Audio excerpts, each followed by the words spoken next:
ఇది మన morning news live షోలో మిస్ అయ్యింది. ముఖ్యమైనటువంటి కథనం కాబట్టే ఈ వీడియో చేయాల్సి వస్తుంది. ఆంధ్రప్రదేశ్లో ముఖ్యమంత్రి ఉప ముఖ్యమంత్రి చెరోదారిన పయనిస్తున్నారు. ఎవరి దారి వాళ్లదే అన్నట్టుగా సాగుతున్నారు. ఇప్పటికే ఈ నేతలిద్దరూ ఎడముఖం పెడముఖం అన్నట్టుగా కనిపిస్తోంది.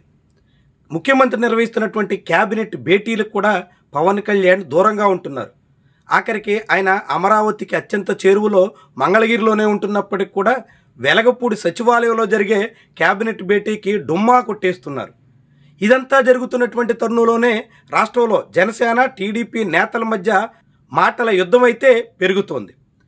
సరిగ్గా ఇదే సమయంలో ఆంధ్రప్రదేశ్ రాష్ట్ర ప్రభుత్వం అత్యంత ప్రతిష్టాత్మకంగా భావిస్తున్న అమరావతి ప్రాజెక్టుల విషయంలో కూడా పవన్ కళ్యాణ్ దూరాన్ని పాటిస్తున్నారు. మంగళగిరిలోనే ఉంటున్న ఆయన 13వ తారీఖున అంటే ఈరోజు ప్రారంభం కాబోతున్నటువంటి seed access road steel bridge ప్రారంభోత్సవం, దాంతోపాటు ఎమ్మెల్యే క్వార్టర్స్ ఎమ్మెల్సీ క్వార్టర్స్ అందుబాటులో తీసుకురాబోతున్నటువంటి వ్యవహారం, ఈ రెంటికి కూడా పవన్ కళ్యాణ్ మొఖం చాటేస్తున్నారు. చంద్రబాబు పాల్గొంటున్నటువంటి కార్యక్రమాల్లో తాను పాల్గొనడానికి సిద్ధంగా లేరా అనేటువంటి సంకేతాన్ని పంపిస్తున్నటువంటి వైనం చాలా విశేషంగా కనిపిస్తుంది. పైగా పవన్ కళ్యాణ్ని ఒప్పించి ఈ కార్యక్రమాల్లో పాల్గొనేలా చేయడానికి ఆంధ్రప్రదేశ్ రాష్ట్ర ప్రభుత్వం శతవిధాలా ప్రయత్నం చేసింది. నేరుగా ముఖ్యమంత్రి తరపున మంత్రి నారాయణ రాయబారానికి కూడా వెళ్ళారు. పవన్ కళ్యాణ్ని స్వయంగా ఆయన క్యాంపు కార్యాలయంలో కలిశారు. ఈరోజు జరగబోతున్నటువంటి కార్యక్రమానికి మీరు హాజరు కావాలి అని స్వయంగా విన్నవించారు.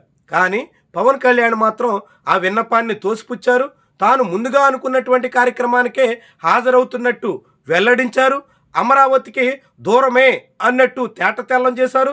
తాను అమరావతి కార్యక్రమంలో పాల్గొనకుండా విశాఖపట్నం వెళ్ళబోతున్నట్టు తేల్చేశారు. వైజాగ్లో తనకు సంబంధించినటువంటి శాఖ నిర్వహించబోయేటువంటి ఏనుగులకు సంబంధించిన కార్యక్రమంలో ఆయన పాల్గొనబోతున్నారు.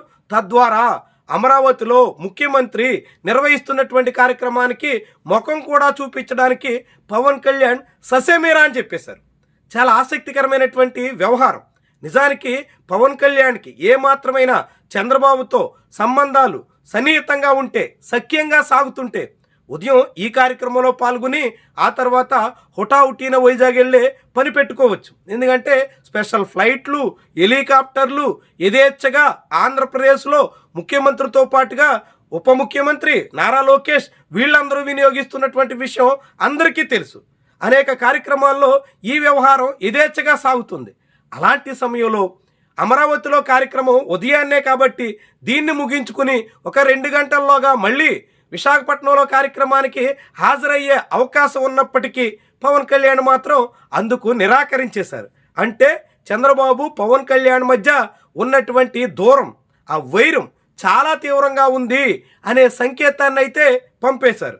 మరొక ఆశ్చర్యం ఏంటంటే ఈ కార్యక్రమం మంగళగిరి అసెంబ్లీ నియోజకవర్గంలో సాగుతుంది. ఈ స్టీల్ బ్రిడ్జ్ నిర్మాణం ఉండవల్లి గ్రామం పరిధిలో సాగుతుంది. ఈ మిగిలిన సీడ్ యాక్సెస్ రోడ్డు కూడా ఉండవల్లి పెనుమాక గ్రామాల మీదుగా పూర్తయింది. ఈ తరుణంలో ఉండవల్లి పెనుమాక గ్రామాలున్న మంగళగిరి అసెంబ్లీ నియోజకవర్గ ఎమ్మెల్యేగా ఉన్న మంత్రి నారా లోకేష్ కూడా ఈ కార్యక్రమంలో పాల్గొనే అవకాశం కనిపించట్లేదు. ఆయన ఇప్పటికే విదేశీ పర్యటనలో, అది కూడా రహస్యంగా విదేశీయానం చేస్తున్నారు అని పత్రికల్లో కథనాలు వచ్చే స్థాయిలో ఆయన ఎక్కడో అమెరికా పర్యటనలో ఉన్నట్టుగా సమాచారం. మరి ఇలా స్థానిక మంత్రి లేకుండా రాష్ట్ర ప్రభుత్వంలో ఉప ముఖ్యమంత్రి కూడా మొఖం చాటేసి కేవలం ముఖ్యమంత్రే ఈ కార్యక్రమాన్ని నిర్వహించాల్సినటువంటి పరిస్థితి రావడం చూస్తుంటే ఆంధ్రప్రదేశ్ ప్రభుత్వంలో ఏమాత్రం సఖ్యత లేదని, ముఖ్యంగా 2 కీలక మిత్రపక్షాల నేతల మధ్య ఎడముఖం పెడముఖం అనేటువంటి ధోరణి పెరుగుతుందని సుస్పష్టంగా అర్థమవుతుంది. మరి ఇలా ఎన్నాళ్ళు ఉప ముఖ్యమంత్రి తన ముఖ్యమంత్రి నిర్వహించేటువంటి కార్యక్రమానికి ముఖం చాటేసే దిశలో కనీసంగా కూడా హాజరు కాకుండా ఎన్నాళ్ల పాటు దూరంగా ఉంటారు? ఎందుకు ఇలా దూరంగా ఉండాల్సి వస్తుంది? ఇది చాలా ముఖ్యమైనటువంటి ప్రశ్న. ఆంధ్రప్రదేశ్లో కూటమిగా ఉన్నారు, కలిసి సాగుతున్నారు, కేంద్రంలో రాష్ట్రంలో భాగస్వామ్య పక్షాలుగా ఉన్నారు. పైగా ఇటీవల పెరుగుతున్నటువంటి కార్యకర్తల మధ్య దూరాన్ని తగ్గించే దిశలో ఒక జాయింట్ స్టేట్మెంట్ కూడా రిలీజ్ చేశారు. కూటమి నాయకత్వం అంతా కలిసే ఉండాలి, ఒకరి మీద ఒకరు కాలు దువ్వుకోవడం, కారాలు మిరియాలు నూరడం ముగించండి అని కూడా శ్రేణులకి హితబోధ చేశారు. ఇలా మరి పార్టీ కార్యకర్తలకు పిలిపించినటువంటి నేతలే ఇంత దూరాన్ని పాటిస్తున్నటువంటి వైనం దేనికి సంకేతం? చాలా ప్రధానమైనటువంటి అంశం.